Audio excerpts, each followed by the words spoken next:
Hello, this is Vlad and a new author's story from my channel Amazing Life Stories. How can you just leave like that? We've been married for almost 10 years. Victoria looked at her husband, stunned, as he calmly packed his things. He sighed and said, without even turning around, "I've already decided everything. I love her. You told me just a couple of days ago that you loved me." "I fell out of love," Vidya answered briefly, abruptly closing the suitcase. Taking it in his hand, he straightened up and headed for the exit, saying after him, "Let me go and move on with your life. I'm not coming back to you anyway." Quote. After these words, he slammed the door, ignoring her tears. Victoria slowly slid down the wall, not believing that all this was happening to her. But just recently they were a happy family, raising their son together, making plans for the future. So what next? How should she live? Where should she go? They met many years ago. At that time, Vidya was just starting his business. He was still an inexperienced massage therapist, who she got to for a session. She was attracted then not only by the low cost, but also by a very attractive specialist, whom she immediately laid eyes on. The romance began from the very first meeting. At that time, Victoria was pregnant, but did not know about it yet. She had barely broken off relations with her ex-boyfriend, who turned out to be a despot. The girl literally ran away from him. The romance was ardent, passionate. And after Vika found out about the pregnancy and told about it, Victor almost immediately proposed to her. They had a quick wedding, signing at the registry office in ordinary clothes, so as not to waste money, but to save it for the birth of the baby. Everything was wonderful. Vika gave birth to a healthy son, whom they named Grisha. Victor successfully developed in the field of massage and a few years later opened his own salon. He had a natural talent that did not go unnoticed. Victoria took care of the house, while working as a nurse in the therapeutic department. She once wanted to study to become a doctor, but Vidya convinced her that there was no need for it. After all, he was already earning decently. Vic eventually agreed. There was plenty of time to take care of herself and her hobbies. So at first she knitted, then embroidered, and about 6 months ago she decided to go to fitness to get back in shape. It was in the gym that they met Nastya. She herself flew up to her on the first day of Victoria's classes. She offered to work out together, because it was easier that way. Nastya also talked about the fact that she could even become a personal trainer for a symbolic fee, because she had a lot of experience. Vika agreed. At first, she paid for Anastasia's services, and after she figured out the exercise machines and exercises, she began to just talk to her during training. And at some point, it began to seem like they had become friends. Nastya and Victor met a couple of months after Vika came to the gym. He came to pick up his wife, and at that moment her friend happened to be nearby. Nastya changed with a snap of her fingers, smiled, started flirting, praising Victor's car, saying that he had excellent taste. Gradually, she fished out information about him from Victoria, when suddenly she learned something that became the point of no return. How does he work as a massage therapist? But for some reason she didn't tell me before. I thought he was in oats or something like that. Donnie, what made you think that? He's been doing this for many years. He even has his own salon, many regular customers and a good income. At that moment, Victoria thought that her friend's eyes lit up.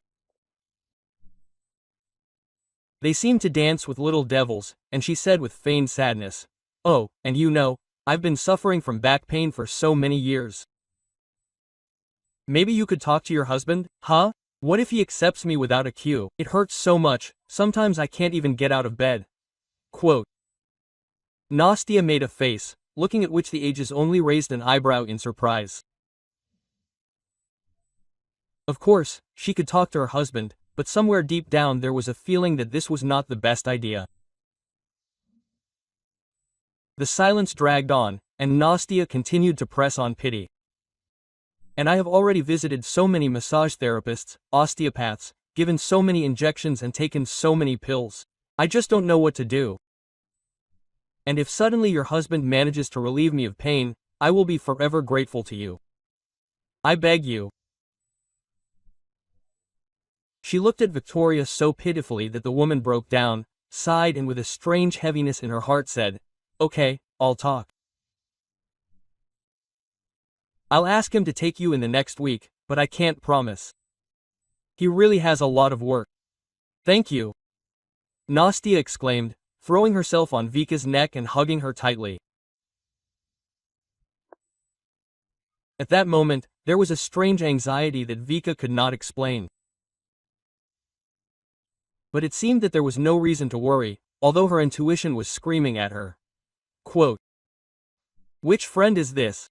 The one who goes to the gym with you?" Vidya asked boredly after his wife voiced her request. "Well, yes, Nastia, she says, has already visited so many specialists, spent so much money, no one could help." Well, apparently there were such specialists, the man concluded, after which he returned to his ear. "So will you accept her? What should I answer?" He thought for a second, and then said, "Yes, I will. Let her come tomorrow after 6 o'clock. I just had a short day planned, but since the situation is so hopeless, okay." At that moment, Victoria thought that her husband was absolutely indifferent to Nastia. And that was really so. She left the table and wrote a message to her friend, asking her not to be late for the massage so that Vidya wouldn't be too late home. "At 6 o'clock I'll be there like clockwork," Nastia replied. "Thank you." Vika reread the message several times, sighed and went to the bedroom. Nastia came for a massage. Makeup, hairdo, new perfume, manicure, pedicure. She looked like she was on the cover of a short, tight black dress that barely covered her underwear.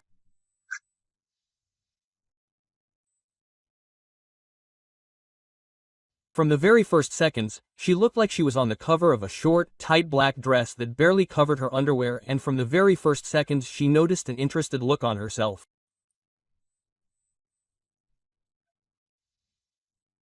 A smile appeared on her face, because that was exactly what she wanted. Having entered the office, Nastia immediately took off her clothes, without waiting for Vidya to leave the office, and then turned around, remaining only in lace underwear, and asked, making the most innocent look, "Do I need to take off the rest too or stay like this?" The romance between them flared up that same evening. The man did not refuse such an opportunity. And from that moment everything turned upside down. Vidya returned home closer to 11. Victoria was beside herself, not understanding what could have been done for so long. After all, a massage session lasts a maximum of an hour. And as soon as her husband entered the house, she immediately pounced on him with questions. Quote. "Well, you yourself asked me to meet your friend. I met. What questions?" After these words, the husband went into the bedroom, clearly not intending to continue the conversation. Victoria felt a trail of women's perfume from him, which left a lump in her throat. "I understand that it cannot be left like this." She dialed her friend's number, but she did not answer the first call, nor the second, nor the third. And even then the thought crept into Vika's head that something was fishy here and she should prepare for something bad. A week passed. After all, he became secretive, often stayed late after work and seemed to be constantly not telling me something.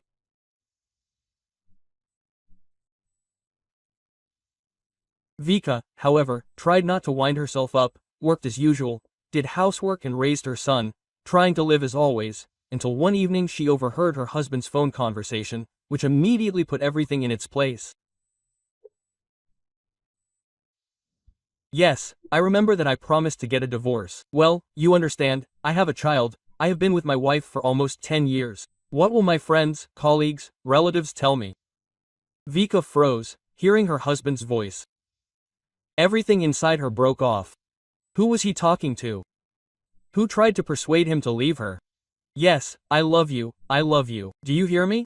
Things don't just happen that way. I have to do everything humanely, but I can't just up and leave. No one will understand this. Silence again, tearing her heart into small pieces. Tears were choking her, but Vika tried not to cry, to keep everything inside and not to show that she heard anything. Then her husband's voice rang out again. That's it, I can't talk anymore, I'm hanging up. She perked up and immediately took a step forward. Darling, dinner is ready, are you coming? At that moment, when Victoria was standing near the half-open door, her husband had already managed to hang up and put the phone in his pocket. Smiling, he calmly replied, "Yes, I'm on my way." She smiled tensely. Vika was not ready to just lose the family she had built for many years. Not ready was to give up everything that was just because of some girl on the side. Another week passed. Vika, as usual, came to the fitness center and immediately caught puzzled and interested looks, which made her feel uneasy. Having looked around, she went to Anastasia, who was working out on the exercise machine. Stopping a couple of meters away, Vika asked, "What's going on?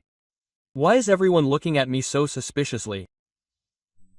Nastia didn't answer and didn't even look in the direction of her former friend. And then the puzzle came together in her head.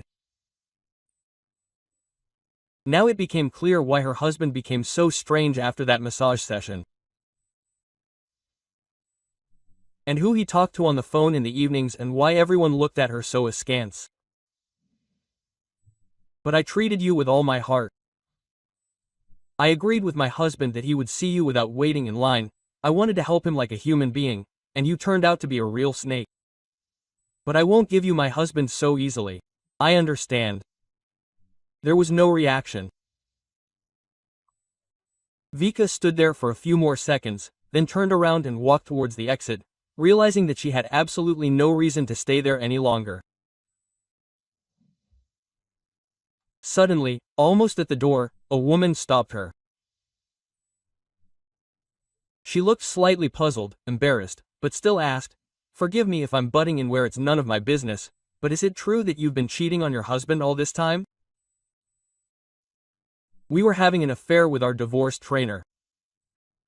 There were just such rumors about you in our gym that if I were you, I wouldn't come here at all." Quote.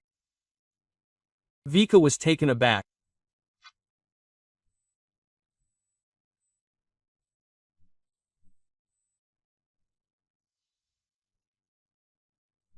Her eyes bulged, she looked at the lady in front of her and couldn't believe that Nastia was capable of such a thing. But then, trying to contain her anger, she replied, "No, that's not true. It's just that the girl who's spreading the rumors decided to sleep with my husband and take him away from his family."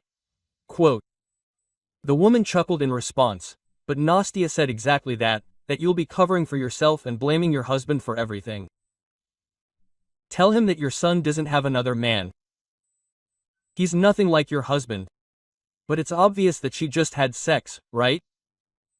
And then she probably continued to cheat on her husband while he still believed in your innocence. Quote. Vika was taken aback. She opened her mouth silently, and then simply silently lifted her chin and headed for the exit, realizing that she had nothing more to talk about with her. And suddenly heard behind her, "What, really, are your eyes hurting? It would be better for you not to come to our hall anymore." That same evening, Vidya left home, and Victoria, realizing that she could not stay in this place, immediately began looking for some kind of housing. They managed to find a house in the wilderness further away from here. Vika called the realtor, told him that she had an extremely limited budget, and she needed to find a place to live day after day. This was the only option offered.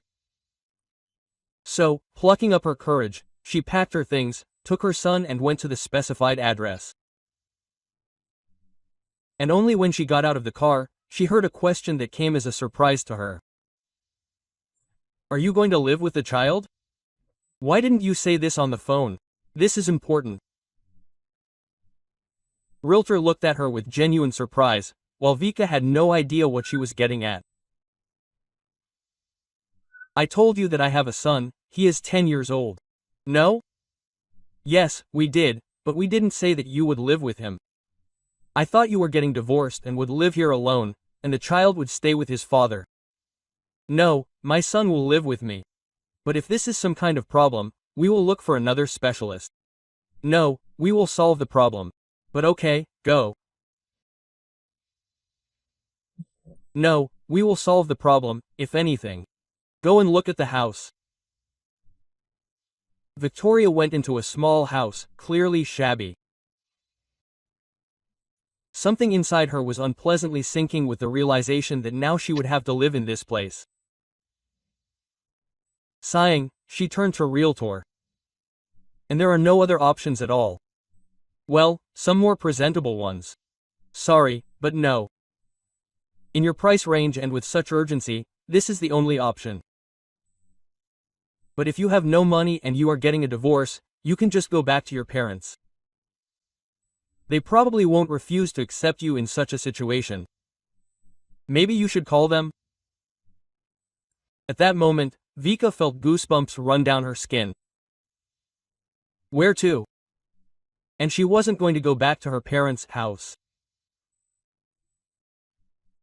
She still remembered how her parents scolded her for getting married without permission, for getting pregnant and daring to give birth to a child in a maternity hospital other than the one they had agreed upon with their friends.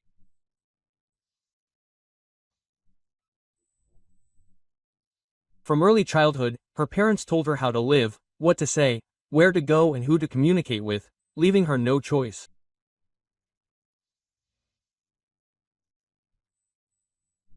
And after she was able to escape from such parental captivity, after she felt the spirit of freedom and independence, she was not ready to go back to them under any circumstances. "Victoria, do you need time to call or prepare a rental agreement?" She perked up at the realtor's voice, looked over the small house again, and then said quietly with a heavy heart, "Okay, let's take this one, there are no other options anyway." The contract was signed quickly.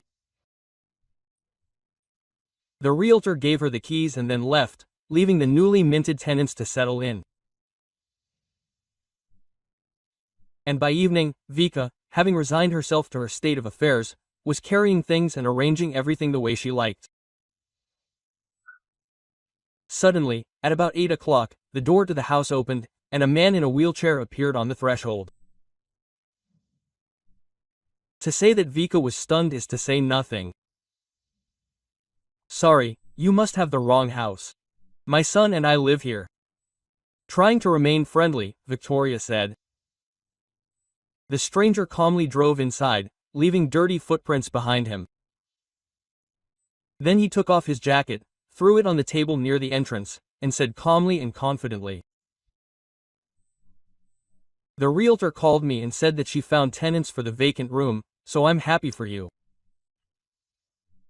But don't think that I'm going to give you most of the house. Your territory is the far corner room. You can, of course, use the kitchen, bathroom, hallway, but you shouldn't impose your own order here. Don't forget, this is my house, and I am the owner." The man did not wait for an answer, but moved to another stroller standing near the entrance, which, fortunately, Vika had not yet managed to roll out, and headed towards the bathroom to wash his hands. At that moment, she frantically took out her phone and began calling the realtor, but she did not pick up.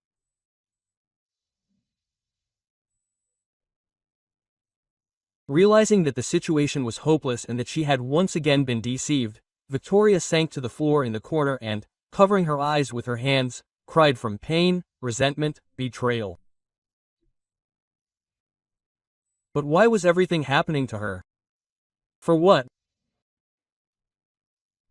Vika was lost in her thoughts, not paying attention to what was happening around her. Suddenly, right next to her face, she heard. "What's wrong with you? Why are you huddled in a corner, huh?"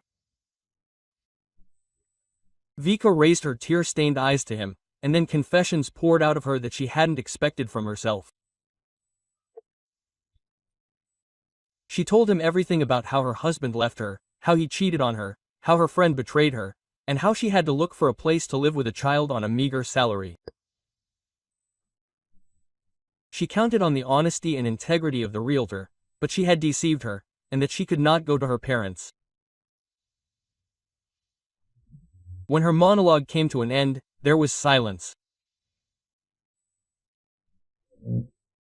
The owner of the house seemed to be thinking about something, looking past her, and a few seconds later he said something that was hard to believe.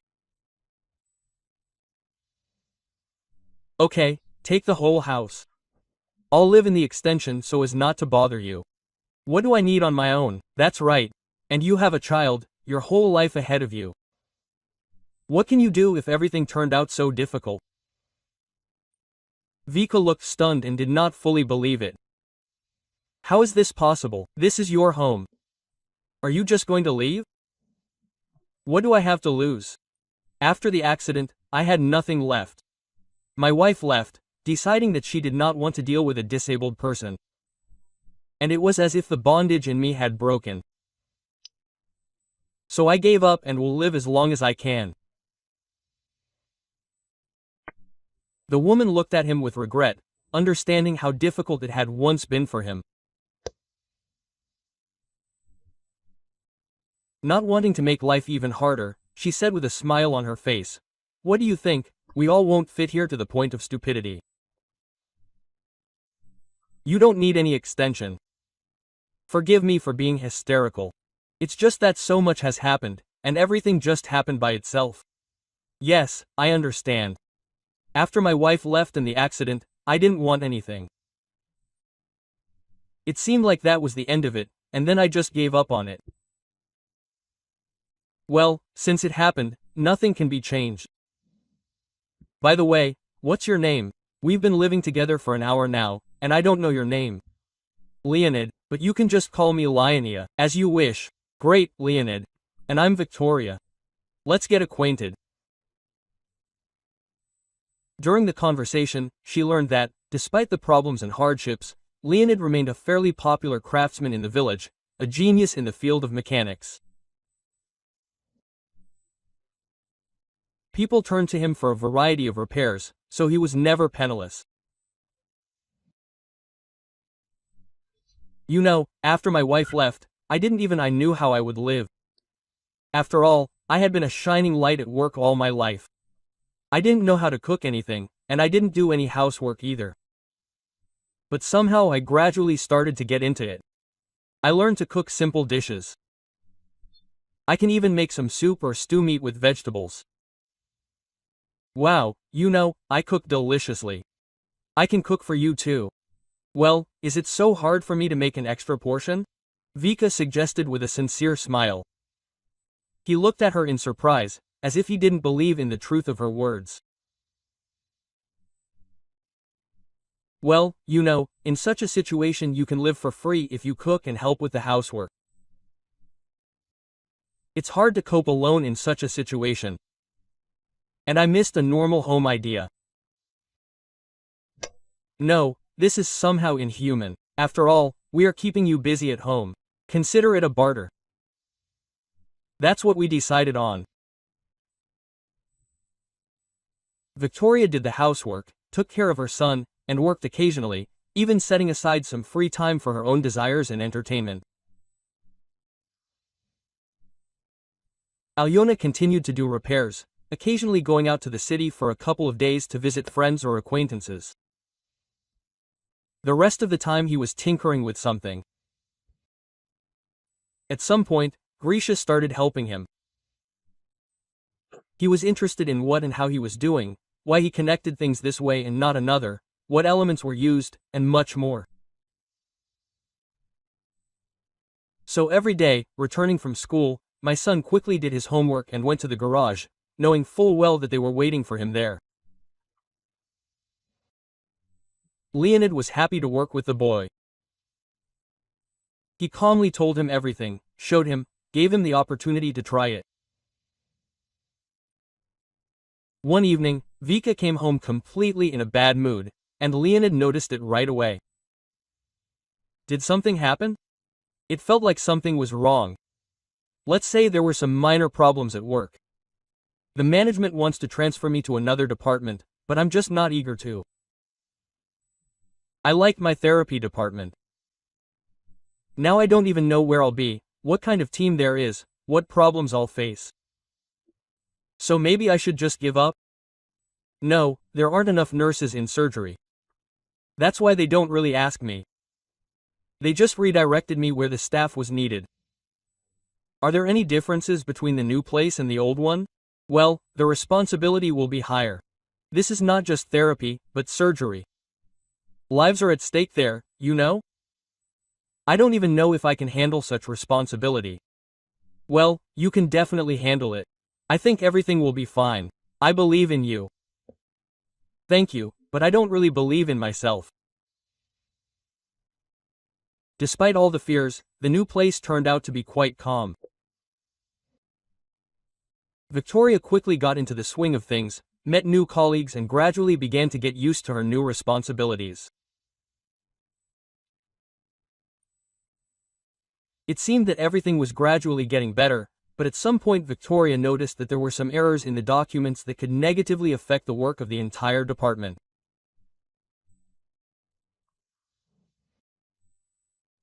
Realizing that the papers were drawn up by a young doctor, Vika was in no hurry to make a fuss, but simply approached him and told him about the error.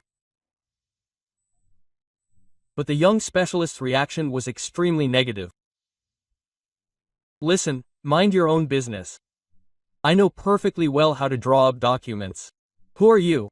Service personnel, and I am a doctor. And not tell me what to do and how to do it. So I advise you to mind your own business if you don't want serious problems for yourself. Vika was surprised by this answer, but decided to insist on her own. I didn't just come up to her. There is a serious mistake in the documents, and it can lead to serious consequences. The documents need to be reissued today. And I'm telling you again, don't meddle in your own business. Everything is drawn up correctly. It seems you don't want to keep your job. A replacement will be found quickly. After these words, the doctor turned around and slowly headed towards his office, leaving Vikas in the corridor with the papers in her hands. Realizing that she couldn't just leave everything like that, she decided to go to the head physician to convey information about the mistake, because there was no other way out.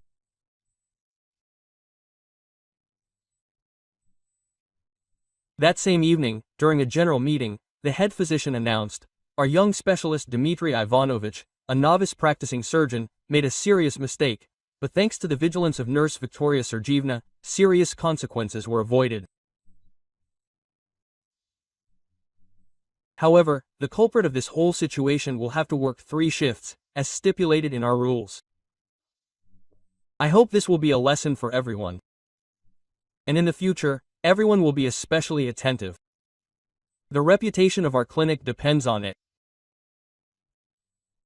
While the head doctor was giving his speech, Victoria felt an angry, focused look on herself. After all, now she had become a real enemy for this young doctor. At the same time, Grisha began to study mechanics more and more actively and spent every free minute in the garage. At the same time, he developed schemes, drew blueprints, slowly but surely bringing them to perfection. And after a few weeks, he managed to make his first robot, which took small steps and some simple movements. The boy was simply happy with this result, so he decided to take the robot with him to school the next day. Classmates crowded around his desk, examining unusual inventions. Everyone admired him, and only one young man, the son of a local rich man, said with a sarcastic grin, "Who do you believe? He would never do something like that. You just bought it at some flea market or stole it from someone, that's all." Everyone looked at Kolya, who enjoyed serious authority in the class, and immediately fell silent. Only Grisha, realizing that he should not leave himself offended, said, "I made it myself. And if you are jealous because you can't do the same and you won't have it, then just keep quiet. Understand? And the fact that everyone knows perfectly well who my father is, and no one will go against me. But it's easy against you."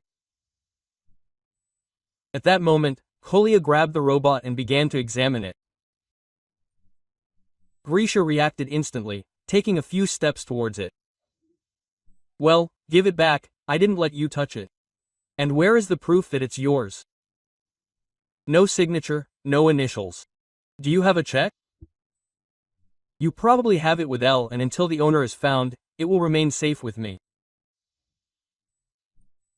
Kolya turned around and went to his party, leaving Grisha completely confused. The boy understood that going against the rich man's son was not the best idea. So he returned home in tears. Trying to open them, he quickly slipped into his room, but Leonette still noticed. Knocking on the bedroom door, he opened the door and saw a red face and tear-stained eyes. It was already clear at that moment that something was wrong. "What's wrong with you?" "You're okay," the child answered briefly. He didn't want to drag someone else into his problems. "Grisha, if you don't tell me, I'll have to call your mother. She'll have to come home, and she'll talk to you. Do you really want that?" The boy thought for a second, then looked up and began to tell what had happened. He tried not to go into details so as not to seem like a yada, but even what he heard was enough for Leonid to understand that he couldn't just leave it like that. He got ready and immediately went to school to sort out his lunch.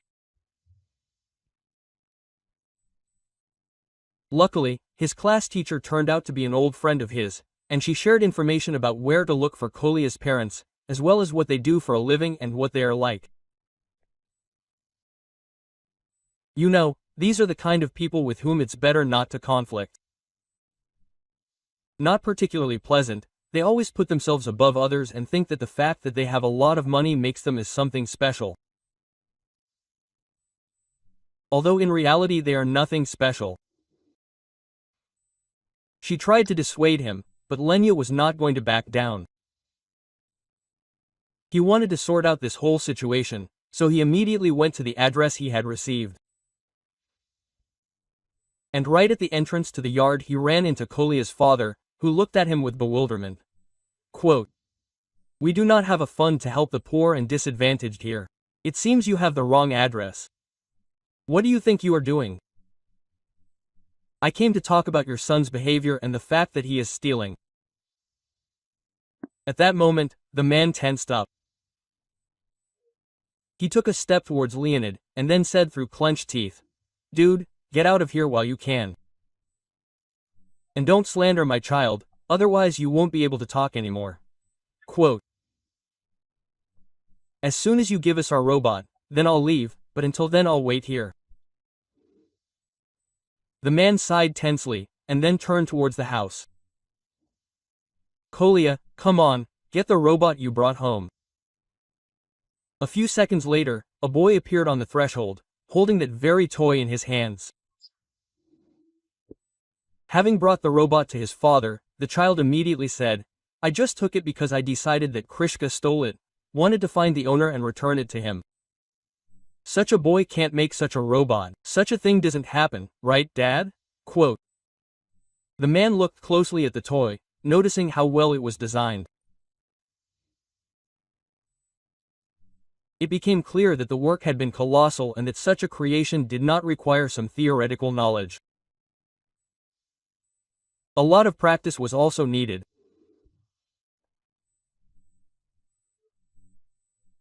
So, not believing a single word of the uninvited guest about how he could do it with his own hands, the businessman gave the toy to his son, after which, turning to Leonid, he said contemptuously, "Listen here, colleague, don't tell me that you made this robot yourself." Yes, even a fool understands that this is a purchased toy, and given your financial situation, stolen. So I advise you not to make a fuss, but just turn around and go wherever you want. Otherwise, I'll call the police. And believe me, I'll do it without the slightest twinge of conscience. Realizing that he wouldn't be able to prove anything, Lenya returned home and got drunk that same evening. He tried to drown out the pain and grief, but it turned out that it wasn't that easy. And the more he drank, the worse he felt. Returning from work, Vika found him in an extremely deplorable state. He was raving about how he saw no point in life, that he didn't want to continue either his own torment or the torment of those around him from his mere presence. And in the end he said, "Don't even try to persuade me. I'm simply bequeathing the house to you and your son, and I'm going to the next world. I'm tired of living, tired of enduring the ridicule of all sorts of rich people." Quote. Vika was completely discouraged. She didn't understand where Leonid got such thoughts from, and how he came to this. At that moment, her son came up to her and told her what had happened. Realizing that the situation was critical, Vika said, "Listen, you can't give up because of this. Maybe try myself in some competition, for example, mechanics or something related to designing." Quote. Leonid looked at her with a clouded gaze. He didn't need anything. He didn't want to fight for his future. And at that moment Grisha came up to him. "Uncle Leon, please, let's try. And I so dream of participating in such a competition." Quote. At that moment, a flash of inspiration seemed to flash in the man's eyes. We probably won't win anything. We'll just become a laughing stock once again and generally end up below the baseboard. And what do we have to lose? I think we should try. Grisha looked carefully into Leonid's eyes. A few seconds passed, after which the man said with a heavy sigh, "Okay, let's try to participate in your competition, but if nothing works out, we won't design anything else. Deal?" Grisha answered briefly and clearly. He extended his hand, and the man shook it. Now it was necessary to submit an application for participation, then develop a project, implement it and try to present it. And that same evening, friends and acquaintances gathered at Kolya's father's house, and after a few drinks, the conversation turned to swindlers and charlatans. And then the owner decided to show everyone present that very little robot. A close friend of the rich man carefully examined the toy, after which he concluded, "And such a trinket can be expensive, and it is very difficult to assemble it yourself. How much time does it take? And the knowledge? Wow. Who did you say made it? Will you give me your number? Why do you need it? Do you want to open your own production?" The man asked mockingly. And his friend only raised an eyebrow with slight bewilderment. "Are you pretending or something? This guy can make something much more complicated than a simple toy. So you can earn a lot of money on his inventions. So what, will you give me your address?" Waking up in the morning, after not the best evening, Leonid felt completely exhausted. He still felt exhausted and tired, but not as strong as before. Trying to come to his senses, he put the kettle on, and at that moment the doorbell rang. Lenya did not plan to open it, because he was not expecting guests. But a couple of seconds later the doorbell rang again. Then again, sighing, the man headed to the front door, opened it and froze in bewilderment. Two men dressed in business suits stood on the threshold. "Good afternoon, Leonid Grigorievich. You made that robot, after all. What's the matter with me, actually? They didn't give it back to me, to be honest. The thing is that Artyom Petrovich sincerely asks for your forgiveness and promises that this won't happen again. He was a little out of his mind yesterday and said too much, and as an apology for the moral damage, he is ready to hire you. And here is the salary amount." The man held out a small piece of paper with an extremely impressive amount written on it. Lenya looked at the guests in confusion. "Do you want to say that you will pay me so much for working for your boss? What do I need to do? Judging by these figures, something illegal." No, you just need to do what you can. Design, mechanics. And when should I start? Can you even think about it? You can, but I advise me to delay. The staff is being recruited quickly. Having said goodbye, the representatives left to get settled, leaving Leon completely confused. He did not understand, it was worth to agree to this offer or to continue living his normal life. Realizing that he would not be able to make a decision on his own, he told his whole life to his wife, who reacted negatively to this offer. "Well, you already promised Grisha that you would participate in that competition. Are you just going to deceive the child? Of course not. I will study with Grisha in my free time.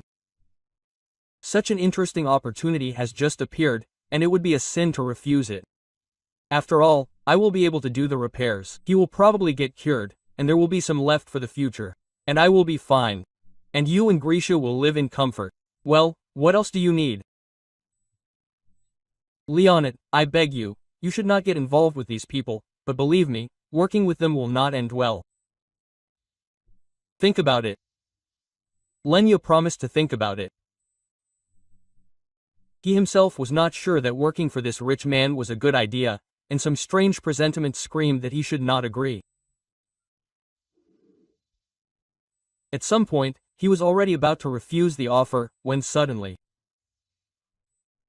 returning home from the store, he found a stranger in the hallway. Leonid shook himself and tried not to panic, asking, "Who are you and what are you doing in my house?"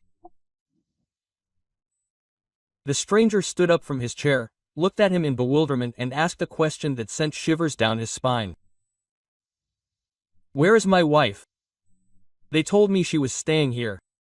And I came and there was no one, neither my son nor her. Where is she? At work.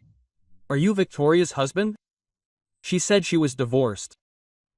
"Well, yes, there were some complications, but I'm sure the problem will be solved now. I realized that I was wrong, so I'll take them back home." At that moment, something inside Lenya broke. He looked at the man in front of him with pain and the realization that he could never be in his place. He would not be able to become a husband, a father, he would not be able to fully replace the person who built this family. Yes, Victoria is at work now. She comes back around 7. Sorry, but I have some business to run, so I'll leave you alone. Yes, of course, go about your business. Having collected the necessary things, Lenya looked over the house one last time and went to the address that the businessman's representatives had given him. Now he understood that he had nothing to lose. So the best option would be to agree to a promising, profitable, albeit difficult job, which would certainly help to distract himself from all these problems and worries. Vika returned home a little earlier than usual. She learned some details of the competition and wanted to discuss them with Leonid. But instead of him, Victor was sitting in the middle of the living room. "What are you doing here? Why did you come? You said it was all over. So what do you want from me now?" Victor slowly rose from his seat, took a few steps and then said with slight confusion, "I just missed our son, so I wanted to visit him." "Ours? And I remember your mistress said that I walked around with my son and that he has nothing to do with you. And you treated him as if you were an enemy, not a child. You know what? Leave where you came from. Grisha doesn't want to see you. And by the way, why hasn't he come back yet? He used to always be home at 3. Because he has his own plans and things to do. I repeat once again, get out of my house. I don't want to see you. Besides, the owner will be here soon, and he clearly won't be thrilled that you're here." "The one in the wheelchair? And we've already met. I explained to him that I came for you, and he kindly left the house. So don't worry, he doesn't mind." "Where were we?" "With you getting ready and getting out from here. I don't want to see you." At that moment, her husband's expression changed. He closed his eyes for a second, then looked at her carefully. "Nastya and I broke up, our characters didn't get along. You know, it happens." "Yes. And what do you want from me? Go home. I don't want to rummage through your underwear. Deal with your mistresses yourself. The thing is, I have nowhere to go. I have nothing left. I was sure that she loved me." And she suggested some kind of scheme to improve the apartment. "In general, I transferred it to her, she had some discounts there. In general, I don't even remember when or how I did it. I woke up in the morning, and all the documents were already done. And there was absolutely nothing that could be done about it." Vika couldn't believe what she heard. "But you seem to have love, family until death and all that." "It was. But then it turned out that I didn't love. I found another one with whom I have a good relationship. And Nastya didn't got it. So, having received the apartment, she simply brushed me off. I tried to do something, but the lawyers say that after such an agreement nothing can be changed. In general, she turned out to be a smart." "So you just signed over your own apartment to her while drunk? Are you even normal?" "Oh, yeah, I'm telling you, I don't remember how all this happened. But now I have nowhere to go. You're not going to kick me out." Vidya raised a pitiful look at her. Vika couldn't throw him out the door. She allowed him to stay in the house for a few days until he found a new place to live. Victoria preferred not to tell Victor anything and to live her own isolated life. Although it turned out to be difficult, because she had serious problems at work, which were caused for her by that very young doctor. He decided to set Victoria up, yes, so that she would be guilty of stealing drugs. And it turned out to be quite easy to shift the blame onto her. After all, there were no such problems before she showed up at the department. Vika found out about his plan that very the moment when he began to implement it. But it was too late. Vika was taken into custody and an internal investigation was launched. While Dmitry Ivanovich was quite exhausted, hoping that his offender would soon be put in jail, and that his problems would be solved. Lenya, on the other hand, began to work for a rich man. He was assigned to some complex project that no other specialist would take on. Theoretically, he understood what and how to do, but in practice, everything turned out to be much more complicated. They treated him literally like a slave, did not allow him to leave the enterprise. They took away his phone, passport, allegedly so that he could not pass on information about the development to anyone. Lenya tried to escape, tried to refuse work, but nothing worked out for him. And Victor diligently portrayed a loving husband and father, pretending that no story with mistresses had happened.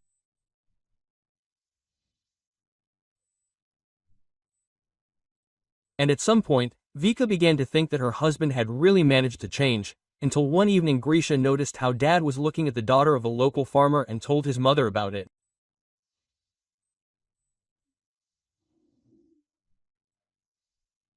Vika realized that they definitely couldn't have any future, and they needed to split up right now, while they had the chance. So the next day she filed for divorce.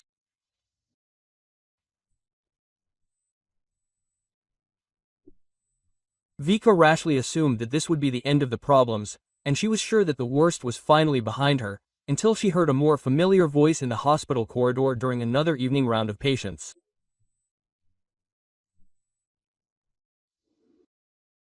You don't understand. I myself would be glad if she was locked up for a long time. All she can do is ruin people's lives, or we can take her altogether so that she certainly doesn't appear in our future. What do you think?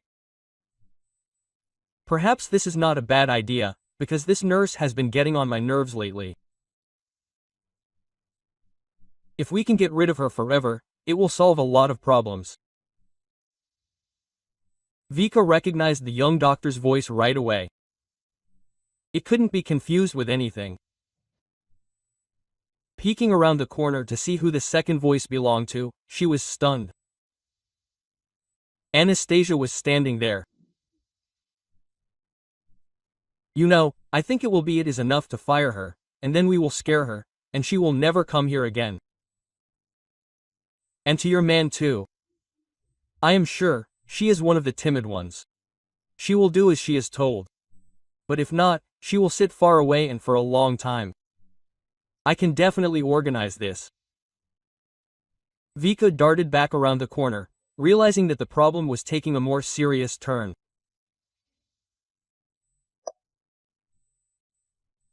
The realization that she would not be able to solve anything was so obvious that she decided to write a letter of resignation of her own free will and simply transfer to the local paramedic station, which was just recruiting staff.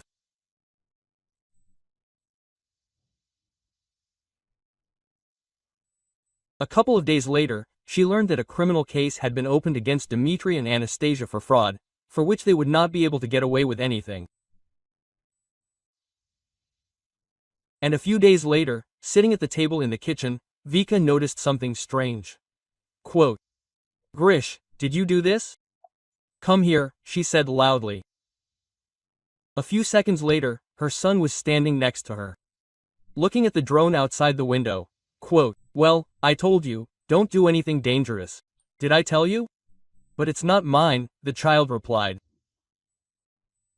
She turned her gaze to the drone and at that moment noticed a small piece of paper attached. Turning to her son, she realized that he had seen it too. Quote, "Can you bring it?" Grisha nodded and immediately rushed towards the exit, and a couple of minutes later returned with a piece of paper on which was written, "They are holding me captive. Help. The address is written below." Immediately, Vika gathered volunteers from the village and practically stormed Lenya. He was grateful to everyone, promising to help as much as possible. And when he returned home, he took a small drone from his bosom, which looked absolutely unique. With such a development, Grisha, we will definitely take first place. The boy's eyes lit up. He no longer believed that they would participate. But now Lenya and Grisha took first place, for which a decent grant was due.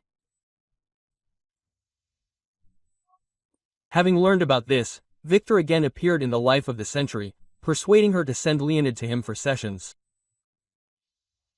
"You know that I am a professional. I will make it so that he will not just walk, he will run," Victoria's ex-husband convinced her. And she agreed. And only after several weeks of constant massages, classes it became clear, there was no progress. Only money was leaving. Moreover, the doctor noted a deterioration in the condition that was observed after the massages. Realizing how low her ex-husband had fallen, Vika everywhere blocked him, insisting that Leonid go to a specialized treatment center.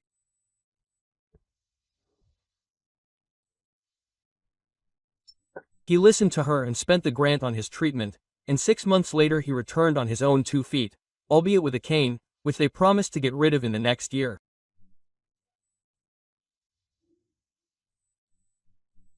He immediately proposed to Vika, to which she agreed without hesitation. And a year later, he really did meet her from the maternity hospital on his own 2 feet.